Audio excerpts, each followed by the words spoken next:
Thank you, Mr. Speaker.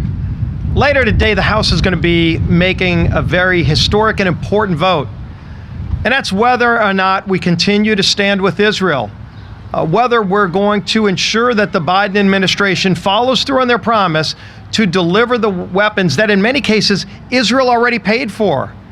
Just think about that. Many of the weapons that President Biden is holding back right now are weapons that Israel paid for months ago.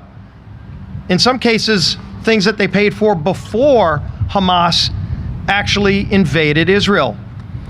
And right now, while they're at war, and whether President Biden completely understands the severity of this war or not, the people in Israel surely do. The duly elected leadership in Israel understand that they're in a war that they have to win. They have to eviscerate Hamas, which is a terrorist organization, which is funded and supported by Iran. Now, while President Biden is impeding the ability for Israel to defend themselves, Iran's not holding back. You saw them fire over 300 drones and missiles into Israel. Hamas is not slowing down. Hamas, by the way, still has over 130 hostages, including American citizens. Where is President Biden caring about the lives of those American citizens that are being held hostage right now in tunnels under Gaza? And he's supporting, President Biden is supporting Hamas's position against Israel? This is disgusting. And Chuck Schumer is going to hold this bill up. I think the public pressure, when this bill passes with a bipartisan vote today through the House, the public pressure will grow so large that Chuck Schumer will have to take this bill up. And if this bill does pass the Senate, like some other bills that President Biden threatened to veto, that he ultimately signed, because the public finally had enough. This is one of those cases. Because this is a time for choosing, as the Speaker said.